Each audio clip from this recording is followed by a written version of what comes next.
말씀 중심에서 모든 권세는 다 하나님께서 정하신 것입니다 라는 제목으로 하나님 말씀 증거하겠습니다. 오늘 로마서 13장 1절 하반절 말씀에 그렇게 기록되어 있습니다. 모든 권세가 다 하나님께서 정하신 바이다. 오늘 본문의 이 로마서 13장 1절부터 특별히 7절까지의 말씀을 가지고 우리나라의 역사뿐만 아니라 또 중세 유럽에서도 그렇고 여러 나라에서 이 말씀으로 인하여 큰 정치적 그 형태가 나뉘는 일들이 있었습니다. 우리가 이스라엘의 역사를 살펴볼 때 이스라엘은 신정국가로 하나님이 세우신 나라인데 나라가 나뉘었고, 그래서 북쪽 이스라엘, 남쪽 유다. 북쪽 이스라엘은 아수르 나라에게, 남쪽 유다는 바벨론에게 멸망을 받았습니다. 포로에 잡혀가고요. 그럴 때 하나님께서는 그 아수르와 바벨론 그 나라에 복종하라 라고 명령하셨습니다. 항거하고 거기서 독립운동하지 말고 하나님께서 얼마나 큰 죄악으로 인하여 징계하시는 것을 깨닫고 그렇게 하나님만을 전적으로 의지하며 생활하면 하나님께서 돌이켜주시고 회복시켜 주시겠다라는 의도의 말씀을 구약시대에 하시는 것을 우리가 볼 수 있습니다. 그때 당시에 우리 다니엘은 그 나라의 총리가 되기까지도 했었죠. 우리 요셉은 애굽 나라의 총리가 되기도 하고요. 그와 같은 역사 속에서 모든 권세가 다 하나님의 절대 주권으로부터 나온다. 하나님께서 정하셨다라는 것을 분명하게 인정하고 그곳에서 처한 환경에서 신앙을 지켜나가는 것이 아주 중요하다는 그런 성경의 전체적인 중요한 원리들을 우리들에게 교훈해주고 계십니다. 그럼에도 불구하고 그 개인에게 그 국가가 그 권력을 이용해서 신앙의 일을 저버리게 한다거나 하나님의 뜻을 반대하게 한다거나 그리고 선한 일, 유익된 일, 주를 위한 일이 아닌 것에 대하여 명령할 때 우리는 그 일에 동참할 수 없음을 또한 성경이 분명하게 말하는 것을 아셔야만 하는 것입니다. 다니엘의 세 친구도 그렇게 풀무불에 떨어지는 그런 역사 속에서도 끝까지 신앙을 저버리지 않는, 우리 다니엘도 총리였지만 사자굴에 떨어질 때까지 그렇게 끝까지 명령을 거역하는 일들이 있었던 것입니다. 여러분, 개인적인 하나님 앞에서의 신앙을 지켜나가는 일들, 그런 것들을 우리는 목숨을 걸고 순교의 각오로 해야만 합니다. 여러분, 그런 일을 당했을 때 누군가가 이 로마서 13장에 있는 말씀을 근거로 모든 권세가 하나님께로부터 나왔으니까 하나님께서 정하신 것이니까 그 명령들을 따라라 라고 한다면 여러분, 그 말씀을 들으시면 안 돼요. 그것은 잘못된 해석이고 또 잘못된 권면인 것을 우리는 알아야만 합니다. 우리 일제시대 일제가 이제 총독부를 앞세워서 우리나라를 35년 동안이나 다스리고 점령을 했습니다. 여러분, 그때 우리나라에 처음 들어왔던 선교사들의 모임이랄지 또 일본 교회가 우리나라의 여러 선교사들과 특별히 목사들을 이 로마서 13장 1절의 말씀을 가지고 일본 교회와 또 일본 총독부의 그 권력 앞에 순종해야 된다라는 설교들을 하고 다녔습니다. 그것은 일면 맞는 말이에요. 거기에 순종하고 그 다스림을 잘 받아야만 하는 것이에요. 근데 문제는 예배를 드릴 때 황제에게 먼저 예를 갖추고 예배를 드려라 라는 말들을 한 것입니다. 그 일종의 신사참배라고 일컬어지는 것들인데요. 신사 참배의 종류가 여러 가지였고 예배에 앞서서도 그런 일들을 행해야 한다는 사실들을 그렇게 교훈하면서 이 로마서에 있는 말씀을 가지고 그렇게 한 거예요. 이건 하나님께서 주신 나라의 권세로부터 너희들에게 명령하는 거니까, 그건 국가의 행사이고 일이니까 그것을 따라도 된다. 그건 신앙과는 다른 일이다 라는 식으로 그렇게 우리들을 미혹했던 것입니다. 여러분, 만약에 그런 일이 있다면 어떻게 하시겠습니까? 그거 국가의 권력이 하나님께로부터 나온 거니까, 하나님이 정하신 거니까 그것을 하나님의 뜻으로 알고 거스리지 않고 그렇게 하고 예배를 드려야 되겠습니까?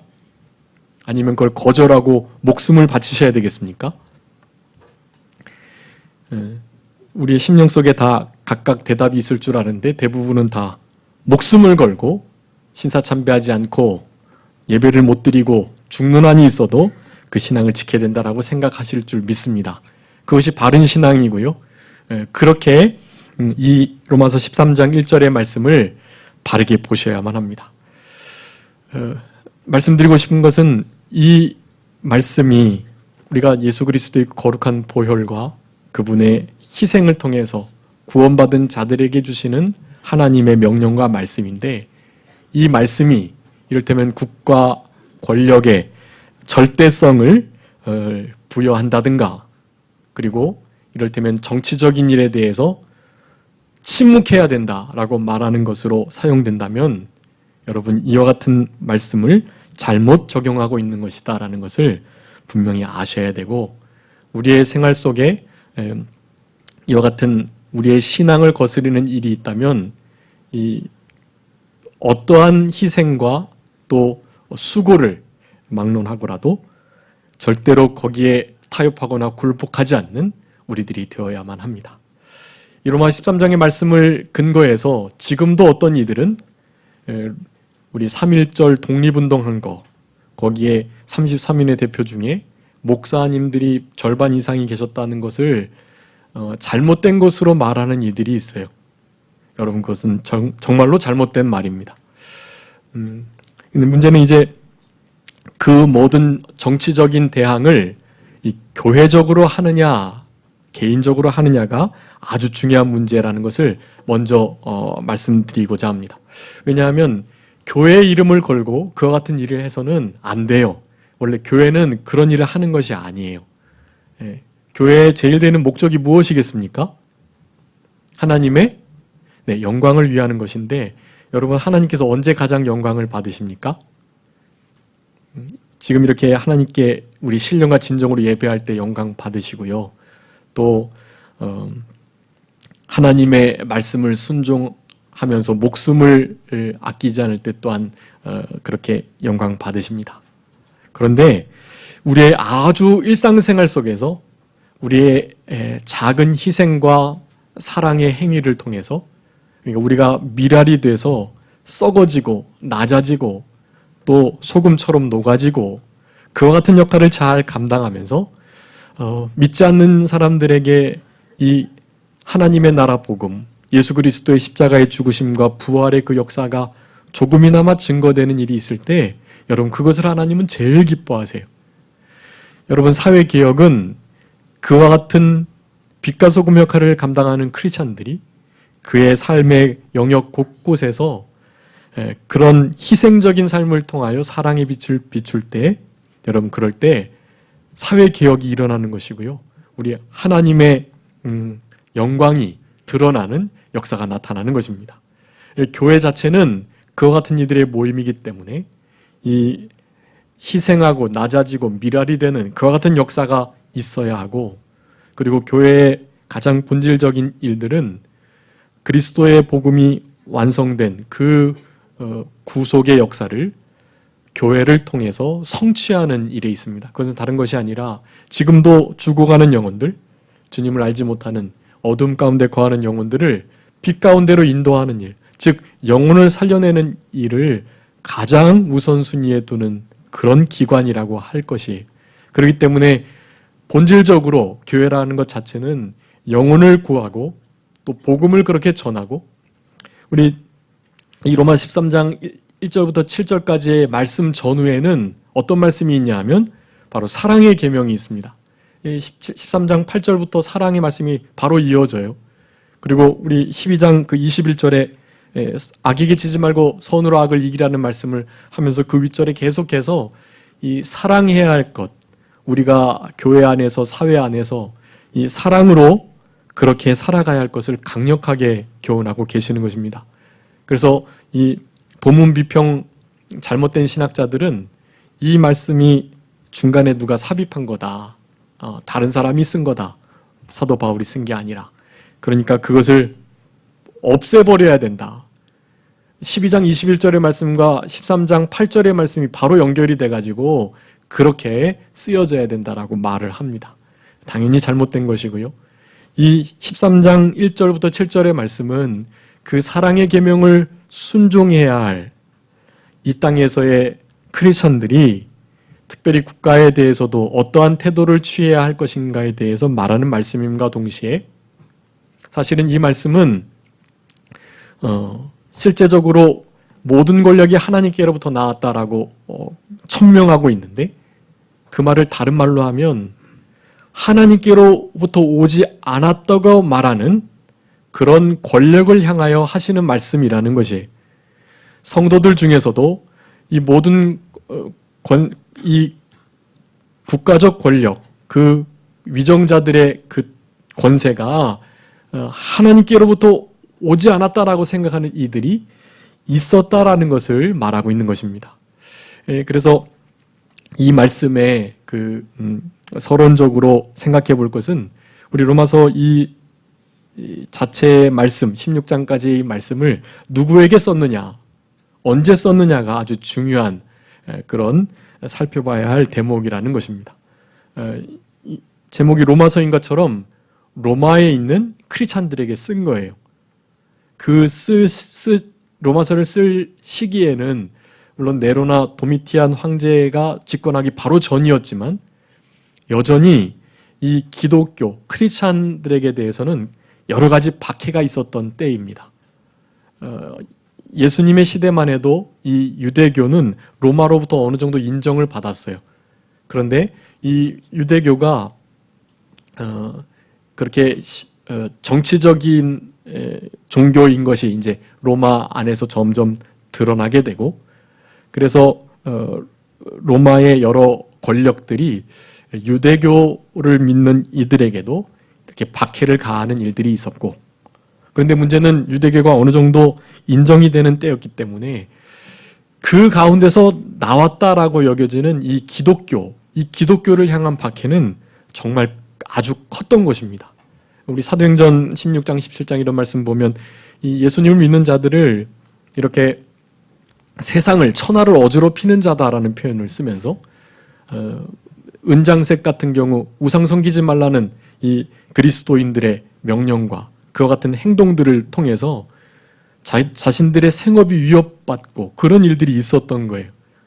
그러니까 기독교를 좋아할 수가 없고, 특별히 그 성찬식을 통해서 뭐 인육을, 사람의 살과 피를 먹고 마시는 그런 종교다, 이런 잘못된 소문이 돌아서 더욱더 그런 핍박을 받던 때라는 사실입니다. 그러한 때에 크리스찬으로 살아간다라는 사실은 목숨을 걸고 살아가야만 하는 것이고요. 그런 신앙을 가진 자들은 사실은 그 그리스도교를 핍박하는 어느 세력들에 대하여 아주 강경한 태도를 취하기도 하고, 혹은 뭐 은둔해서 피하기도 하고, 우리가 잘 아는 카타콤도 그렇잖아요. 굴 속으로 들어가서 신앙을 지키기 위해서 빛을 보지 않고 살아가는 그런 역사들이 있었던 것입니다.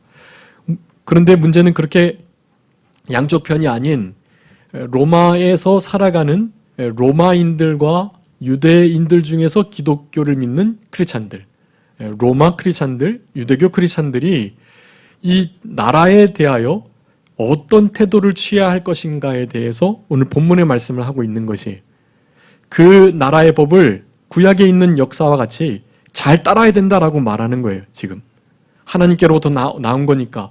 여기 읽지 않았지만 이제 7절까지 보시면 세금도 잘 바치고 존경할 자를 존경하고 위정자들, 권세 있는 그들을 우리가 잘 따라야 된다. 그들이 공경인 칼을 가진 것이 아니다. 그들을 두려워해라 라고 말씀을 하고 있습니다. 사실은 그렇게 살아가지 못하는 크리스찬들이 많이 있었기 때문에 그것을 권면하고 계시는 거예요. 근데 문제는 그것만이 아니라는 사실을 본문을 통해서 아셔야만 하는 것이, 이 말씀들은 곧 그때 당시 로마는 황제의 사상, 황제를 하나님, 하늘로 여기는 사상이 있었거든요. 그런데 이와 같이 사도 바울의 말이 그 황제나 그 권력자들이 사실은 하늘과 신적 존재가 아니라는 사실, 사실은 그들도 누구의 종이나 다름이 없다는 것이에요. 하나님의 종이나 다름이 없다는 것을 말하는 것이에요. 그들의 권세도 하나님이 주신 것이다. 즉 그들의 권력은 절대 권력이 아니라 하나님께서 부여해 주신 사실은 종과 같은, 그래서 상대적인 권력인 것을 말하고 있는 것입니다. 그래서 오늘 본문 5절 말씀에 보면 그렇기 때문에 복종하지 않을 수 없는데 그들의 진노 때문에 복종할 것이 아니고 양심을 따라서 복종해라라고 말합니다. 여러분, 이 말씀이 1절에 있는 말씀과 함께 이 고대 사회에 있었던 정치와 국가의 권력에 대한 개념을 바꾼 그런 말씀이라고 하겠습니다. 그때 당시에는, 그 전까지는 이 왕이 국민을 다스리고, 그러니까 국민이 왕을 위해서 존재하는 거예요. 근데 오늘 이 본문의 말씀을 보면 그 위정자들, 권세받은 자가 사실은 국민들을 위해서 그렇게 심부름꾼의 노릇을 해야 된다는 것을 말하고 있는 것입니다. 그러니 이 글을 읽고 있는 황제가 이것을 자기의 권력과 또 그 권세를 견고하게 영원성을 부여하고 절대성을 부여하는 말씀으로 들렸겠습니까? 아니면 상대적인 말씀으로 자기 자신을 종으로 여기는 그러한 말씀으로 들렸겠습니까? 당연히 후자이지요. 하나님께로부터 그 권세를 받았으니 하나님의 뜻대로 선하게 백성을 위해서 유익되게 질서와 국가의 안녕을 위해서 힘써라 라고 말을 하고 있는 것입니다.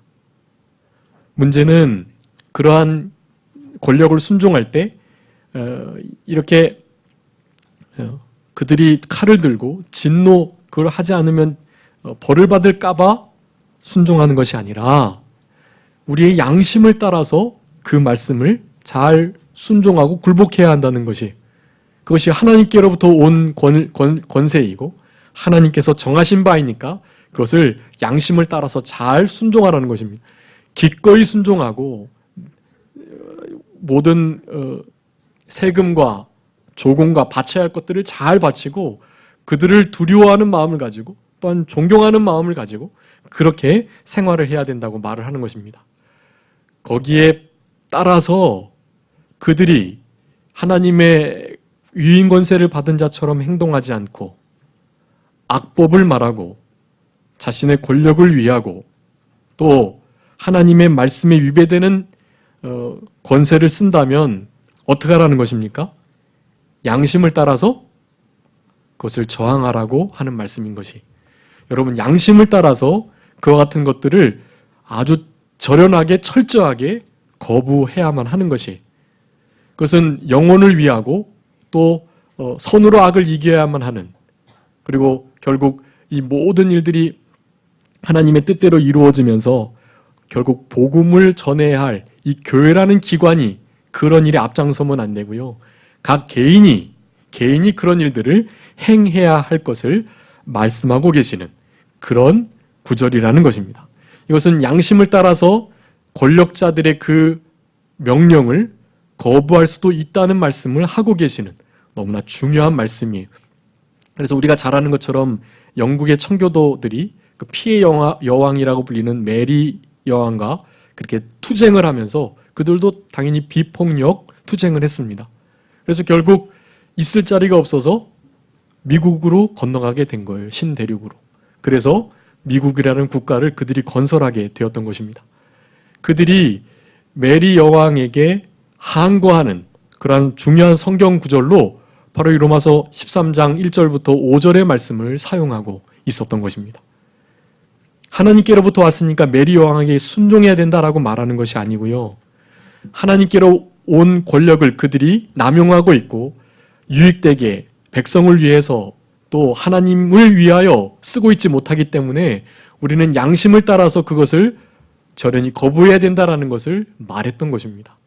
여러분, 이게 아주 중요한 것이 일제시대의 어용 교회와 또 잘못된 선교사님들과 목사님들의 그 모든 말들이나 또 이 로마 시대에도 역시 마찬가지예요. 그때에도 이 모든 권력이 하나님께로부터 왔다는 이 말씀들을 가지고서 또 얼마나 많은 그런 세상 권력을 하나님이 주관하신다는, 그래서 무조건 따라야 된다는 그런 잘못된 성경 말씀을 선포하는 일들이 있었기에 암흑 시대가 오고 또 잘못된 시대가 그렇게 이루어져 가고 있었던 것입니다.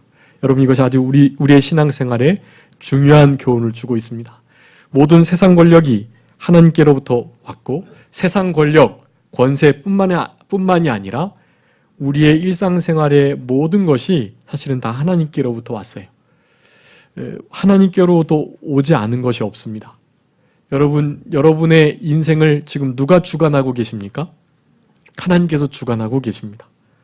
하나님께서 내버려 두기도 하시고 적극적으로 개입하고 간섭하기도 하시고 우리의 삶 속에서 하나님이 선하게 정하신 대로 우리가 역사된다면 우리가 어떻게 죄를 지을 수 있겠어요? 그렇지만 우리는 우리의 자유의지를 사용해서 하나님의 그 이끄시는 바대로 살아가려고 힘쓰지만 우리의 부족함과 죄성, 연약함으로 인하여서 넘어지고 쓰러지고 범죄하는 일들이 있는 것입니다. 여러분, 그런 것들을 하나님이 정하셨다라고 말하면 안 돼요. 하나님께서 정하신 것이 분명히 맞습니다. 그런데 사람 편에서 봐야 할 것이 있고 하나님 편에서 봐야 할 것이 있는 것이, 우리가 죄를 짓는 것을 하나님이 정하셨다 하면 안 되는 거예요. 하나님께서 정하신 권세, 하나님의 권세로부터 위임받은 나라와 정부가 이를 잘못하고 있는데 우리가 그것을 하나님께로부터 왔으니까 어쩔 수 없다 라고 말하면 안 되는 것이, 여러분, 우린 그런 일들을 당했을 때는 우리의 가진 모든 힘을 동원해서, 물론 비폭력인 것이, 우리의 가진 모든 권리, 그것을 이용해서 그런 일들을 힘써 막아내야만 하는 것입니다. 여러분, 그것이 우리들에게 주어진 사명이라는 것을 여러분 분명히 하셔야 됩니다. 불순종과 또 하나님의 현저한 뜻을 저버리게 하는 그 같은 명령들을 우리는 너무나 명확하고 분명하게 한거해야만 합니다. 사무엘 러더포드라는 스코틀랜드 목사님이 계신데요. 그분이 이제 이렇게 서간집도 써내고 또 법과 왕이라는 책도 그분이 썼거든요. 그것이 고대와 근대를 나누는, 그러니까 고대의 정치 형태와 근대의 정치 형태를 나누는 아주 중요한 그런 책을 그분이 썼는데, 그분의 그 핵심은 그것입니다.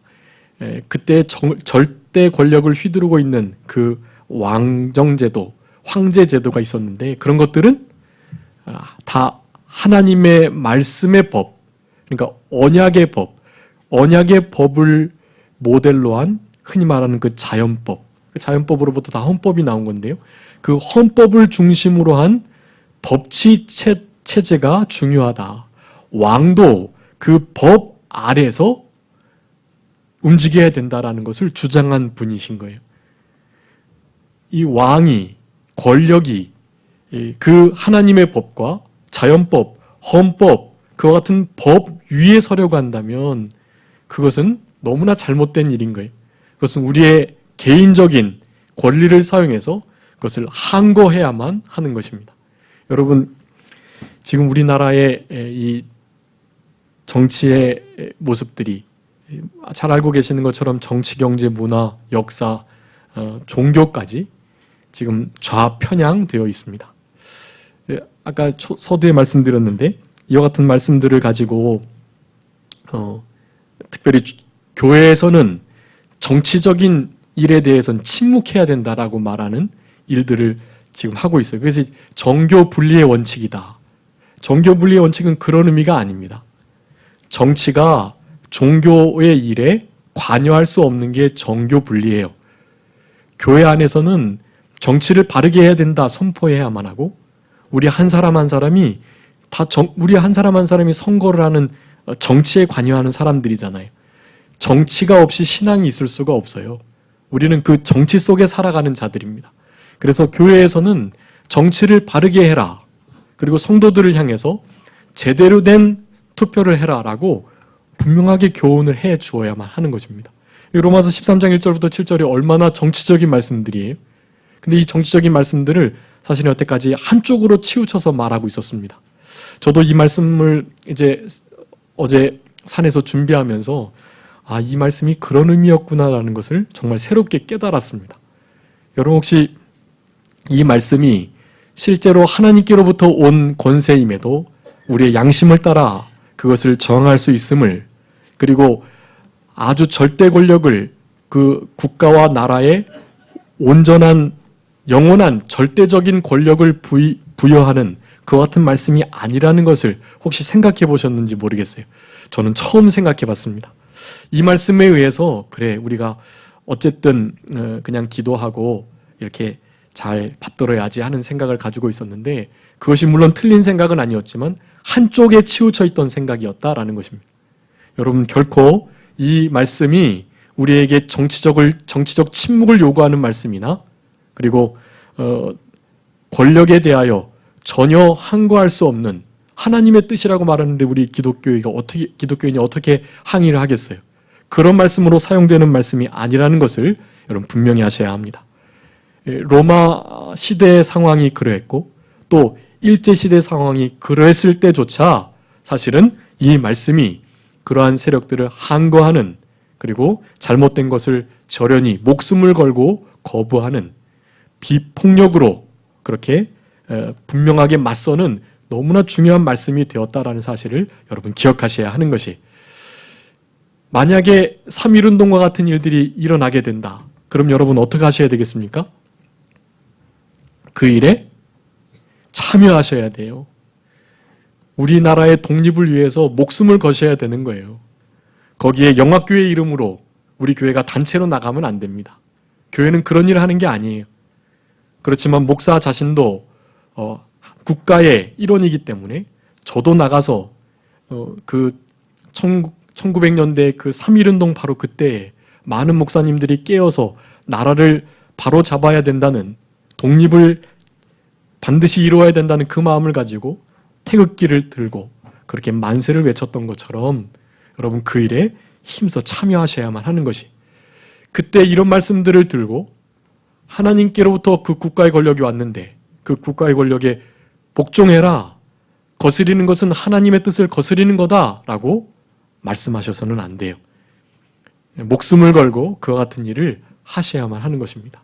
여러분 진짜 우리 주님께서 우리를 위해서 피 흘려 죽으셨다는 사실을 믿고 그와 같은 주님이 우리의 유일한 왕이 되시며 국가의 왕, 아니 온 우주의 영원한 왕이 되신다는 사실을 기억하신다면 그 왕 되신 주님의 주권과 주님의 선하신 일을 방해하는 세력들을 향해서 우리는 결코 가만히 있으면 안 되는 거예요.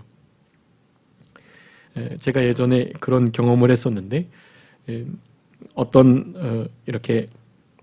목사님이 좀 어려운 일을 당했는데 그 어려운 일을 당한 것을 가지고 제가 이렇게 좀 막 흥분을 해가지고 어떻게 그렇게 할 수가 있느냐고 이제 막 따져서 이제 물었던 일이 있었습니다. 나중에 이제 그 목사님 하시는 말씀이 그런 말을 여러 사람에게 했는데 그런 말을 한 사람 중에 자기 아들하고 저만 그런 격양된 반응을 보였다는 거예요. 그러면서 그때 참 고마웠다. 그리고 되게 막 힘이 났고 위로가 되고 그랬다. 그런 말씀을 하는 것입니다. 우리 예수님께서 흘리신 피가 헛되게 되고 우리 주님이 당하신 그 희생과 수고가 아무것도 아니라고 말하는, 피로 값주고 사신 몸된 교회를 말살하려고 하는 여러분 일들이 있을 때 여러분 그 속에서 침묵하시면 안 되잖아요. 반드시 그때는 우리의 목숨을 걸고 우리의 가진 모든 힘을 동원해서 그러한 일들에 항거해야만 합니다. 여러분 인도의 간디가 무폭력 무저항주의로 유명하잖아요. 아마 그 시대에는 정말 그럴 수밖에 없었기 때문에 그런 거예요. 그런데 만약에 힘을 쓸 수 있었음에도 그냥 무폭력으로 대항한다면 사실은 그것은 진짜 큰 그 무엇보다도 강력한 힘이 될 수 있다는 것입니다. 무폭력, 이 폭력을 쓰지 않는 것도요, 폭력을 쓰는 것보다 정말 아주 강력한 힘이라는 것을, 우리는 이를테면 그런 힘을 사용해가지고 잘못된 일들을 바로잡는 일을 잘 감당해야 하는 것입니다. 여러분, 제가 주보에다가 우리 성도와 국가와의 관계에 대해서 여러 구절들을 써 두었습니다. 특별히 여기 빌립보서 3장 20절의 말씀은 우리가 이 국가에 대해서 이래도 좋고 저래도 좋고 하는 마음을 가지고 있을 수 있는 어떤 근거가 되는 구절인데요. 왜냐하면 우리의 시민권은 어디에 있기 때문입니까? 우리의 시민권은 하늘에 있어요. 우리는 하늘 시민이에요. 그래서 이 땅에서 어느 나라에 속해 있든지 별 관심 없이 그냥 하늘만 바라보고 살아가는 자들이 사실은 우리들인 것입니다. 그런데 그런 상태로 그냥 있으시면 안 된다는 것을 말하는 거예요. 비록 우리가 하늘의 시민권을 가지고 하늘의 백성으로, 하늘 시민으로, 하나님의 백성으로 살아가지만 이 땅에서 디디고 있는 이 땅의 또 다른 국가의 일원이라는 사실을 언제든지 기억하셔야만 합니다. 그러면서 이 모든 국가의 권력이, 위정자들의 그 권세가 하나님께로부터 온 것이 분명함에도 골로새서 1장 16절, 디도서 3장 1절, 베드로전서 2장 13절부터 15절, 특별히 다니엘 4장 17절, 25절 이런 말씀들은 모든 권세가 하나님께로부터 왔다는 것을 너무나 명확하게 증거하는 구절들이에요. 근데 그 구절들의 전후를 잘 읽어보세요. 그러면 그 모든 것들은 다 주를 위해서 그 권세를 따라야 되고, 그러니까 주를 위하지 않는다면 따르지 않아야 한다는 것을 말하고 있는 구절들이, 그게 무조건 국가 권력에 복종해야 된다라고 말하는 구절들이 아닌 것을 다 아셔야 돼요. 하나님께서 원하시는 선한 일은 본문의 말씀에 의하면 법입니다. 그 법을 잘 지키면 권사자들이 우리가 무섭지 않지만 법을 지키지 않을 때 우리가 권세자들이 무섭잖아요. 교통법규를 지키면 전혀 괜찮지만, 안전벨트를 잘 메고 가면 교통순경이 무섭지 않지만, 그렇지 않을 때는 무서운 것처럼 사실은 법 질서를 제대로 지켜나가는 것이 바로 선한 일이, 국가는 그것을 잘 다스리고 국민의 안녕을 위해서 그 권력을 사용해야 된다는 것을 고린도서 13장에서 말하는 것입니다. 그런데 그렇게 하지 않을 때에는 우리의 양심을 따라서, 우리의 신앙을 따라서 그것을 절연히 항거할 수 있는, 불순종할 수 있는 우리들이 되어야 하는 것을 말하는 것입니다. 여러분, 이것이 우리들에게 지금 이때 우리에게 주어주신 우리 하나님의 말씀이라는 것이 분명하고요. 이제 남은 때 우리가 살아갈 때 이 국가의 권력과 또 우리 크리스찬 성도로서의 삶이 아직은 부딪히는 일이 없지만, 부딪히는 일이 없기 때문에 국가 권력을 잘 따르고 또 순종하고, 특별히 정치 지도자들을 정말 존경하고 사랑하고, 그래서 그들을 진짜 위해서 기도해 주셔야 됩니다. 여러분의 정치 색깔과 지금 정치 지도자의 모습이 좀 다르다 할지라도, 여러분 그럴지라도 미워하거나 또 멸시하거나 그러시면 안 돼요. 대통령을 향해서 당연히 대통령이라고 불러야지 이름을 부르거나 함부로 하면 안 되는 것이, 박근혜 대통령도 박근혜 전 대통령이라고 분명히 호칭을 취해 주어야만 하고, 아무리 정치가, 경제가, 사회가 이 모양이 됐지만 우리 대통령을 문재양 이런 식으로 그냥 이름만 부르고 그러면 안 됩니다. 당연히 대통령이라는 호칭을 분명히 붙여야만 해요.